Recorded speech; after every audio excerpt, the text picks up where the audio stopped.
अब हम एक्सरसाइज 11.5 करने से पहले इस पेज में कुछ चीज़ें दी गई है वो सीखते हैं, ठीक है। तो चलिए मैं क्लोजअप ले लेती हूँ इसका। अब क्लोजअप लेने के बाद आपको ये दिख रहा होगा, ए में देखना है।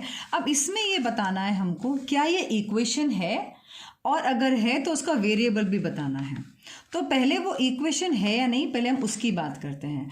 इक्वेशन है या नहीं का मतलब होता है जो बीच में इज इक्वल टू का साइन दिख रहा है, यहाँ पे आपको इज इक्वल टू का साइन, अगर ऐसा कोई सम दिया गया है और बीच में इज इक्वल टू है तो मतलब ये इक्वेशन है, ठीक है। लेकिन ऐसा देखो, यहाँ पर आपको इक्वल का साइन नहीं है, ये ग्रेटर देन, और यहाँ पे देखो स्मॉलर देन का साइन दिया हुआ है, तो ये दोनों इक्वेशन नहीं होता है।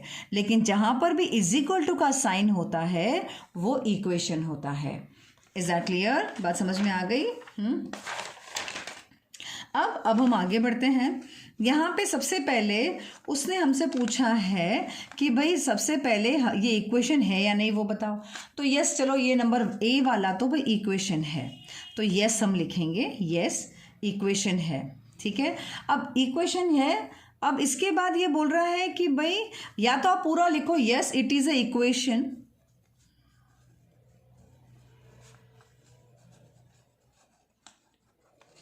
ऐसा लिखो, या तो सिर्फ यस लिखो, आपके स्कूल में जैसा सिखाया आप वैसे लिख सकते हो, ठीक है। इसके बाद यहाँ पे फिर यहाँ पे लिखा है आइडेंटिफाई द वेरिएबल।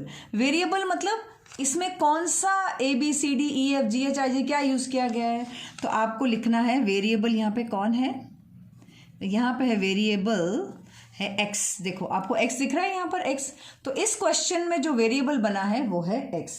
तो देखो यहाँ पे लिखा हुआ यस और x। बात समझ में आ गई? तो ऐसे ऐसे हमको समझना है इन पूरे को। अब सेम ऐसे ही मैं अगर b की बात करूं, x multiply by 3 is equal to 24, तो क्या ये एक इक्वेशन है? Yes it is a equation. आपको पूरा लिखना है, पूरा लिखना, मैं पूरा नहीं लिख रही हूं। और वेरिएबल कौन है इसमें? अब यहाँ पे तो कोई वेरिएबल है ही नहीं, तो यहाँ पे आप लिखोगे नो वेरिएबल। बात समझ में आ गई? देखो यहाँ पे भी लिखा है no, this is a numerical equation, यहाँ नंबर्स दिए गए हैं, तो बस आप लोग लिखेंगे नो वेरिएबल, इसमें वेरिएबल है ही नहीं, ठीक है। अब नंबर सी पे आते हैं। नंबर सी वाला, क्या ये वेरिएबल क्या ये इक्वेशन है? क्योंकि यहाँ पे ये वाला डिज़ाइन है मोर देन वाला, तो ये इक्वेशन नहीं है, तो हम लिखेंगे नो। क्या लिखेंगे? नो। ये वो नहीं है, मतलब वेरिएबल नहीं है, सॉरी इक्वेशन नहीं है। अब इसका वेरिएबल कौन है? इसमें इसका वेरिएबल है p। क्या लिखेंगे? Variable p। तो जैसे सॉरी इक्वेशन नहीं है तो हमको वेरिएबल लिखने की ज़रूरत ही नहीं है। चलो इक्वेशन अगर नो है तो वेरिएबल p लिखने की ज़रूरत ही नहीं है, ओके। इसके बाद हम आते हैं नंबर डी पे। नंबर डी बीच में इज इक्वल टू का साइन है, तो क्या ये इक्वेशन है? Yes it is a equation. फिर इसके बाद तो आप यस तो लिखोगे ही लिखोगे। फिर इसके बाद इसमें कौन है वेरिएबल? यहाँ पे आपको वेरिएबल मिल रहा है, दैट इज n। वहाँ पे कौन है? इस क्वेश्चन में कौन दिख रहा है आपको? n दिख रहा है ना वेरिएबल, तो आपको वो वेरिएबल n लिखना है। नंबर ई वाला। अब ई वाला हमको क्या बोल रहा है? 20b इज इक्वल टू 80, तो ये जो 80 है इज इक्वल टू है बीच में, तो इज इक्वल टू है तो हम क्या करेंगे? यहाँ पे इज इक्वल टू है तो हम क्या करेंगे? इज इक्वल टू है means this is a equation, तो yes this is a equation. अब यहाँ पर वेरिएबल कौन है? b, तो आपको लिखना है वेरिएबल इज b। मैं सब शॉर्ट फॉर्म में लिख रही हूँ, ठीक है, ओके, गॉट इट। अब दूसरा क्वेश्चन है यहाँ पर y/8, और यहाँ पे कौन सा साइन दिया हुआ है? ये भाई यहाँ पे इक्वेशन का साइन तो नहीं है, तो this is not a variable, तो वेरिएबल नहीं है, sorry it is not a equation, तो वेरिएबल लिखने की ज़रूरत नहीं है, ठीक है। बात समझ में आ गई? अब देखो सेम ऐसा ही क्वेश्चन दिया हुआ है नीचे। अब यहाँ पे आप देखो, आप खुद देख सकते हो, ध्यान देना, x + 10 इज इक्वल टू 30, तो क्या ये इक्वेशन है? यस इक्वेशन तो ये सब जगह है क्योंकि सब में इक्वल टू है, बस इसमें वेरिएबल ढूंढना है, ठीक है। तो यहाँ पे वेरिएबल हम क्या ढूंढेंगे? यहाँ पे हम जो वेरिएबल ढूंढेंगे इस पूरे में है x, तो x लिखा वेरिएबल, इस पूरे वेरिएबल में p है, लिखा वेरिएबल p।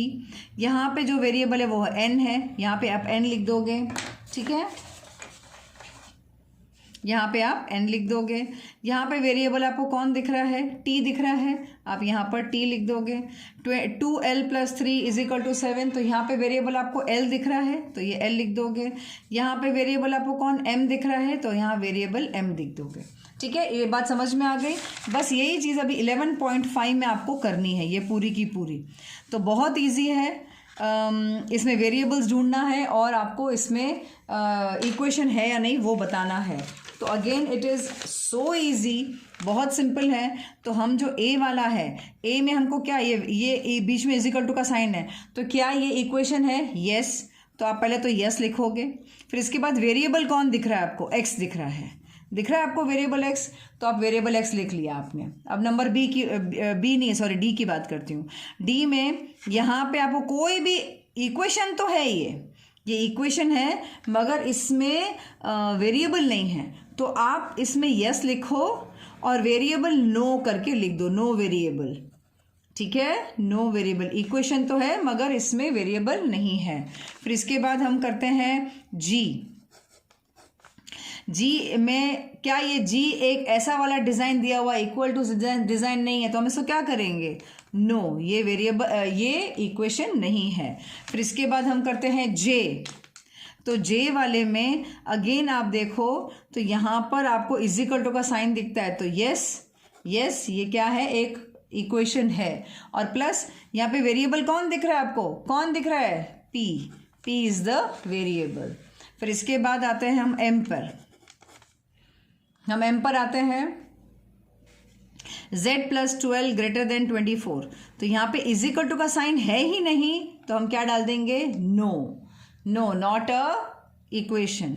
फिर इसके बाद o पे आते हैं। 7 - x = 5, तो 7 - x = 5 है यहाँ पर, तो यहाँ पर क्या ये इक्वेशन है? यस, ये इक्वेशन है। क्यों? क्योंकि यहाँ पे हमको = का साइन दिख रहा है।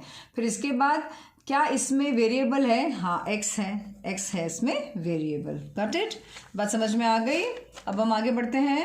अब मैं ओरली बताती जा रही हूँ, बस ध्यान देना इसमें किस में = का साइन है तो वो इक्वेशन होगा, और जिसमें = साइन नहीं है वो इक्वेशन नहीं होगा। ठीक है, जैसे इसमें नहीं होगा, फिर इसमें नहीं होगा, है ना। ऐसे कुछ चीज़ें हैं जहाँ पे ऐसा होगा तो नहीं होगा। और भाई वेरिएबल, जैसे ये इक्वेशन तो है मगर वेरिएबल नहीं है यहाँ पर, तो नो वेरिएबल। मगर यहाँ पे आपको वेरिएबल दिख रहा है x, यहाँ पे आपको वेरिएबल दिख रहा है n, यहाँ पे आपको वेरिएबल दिख रहा है y, यहाँ पर आपको वेरिएबल नहीं दिख रहा है मगर इक्वेशन है। Okay, got it.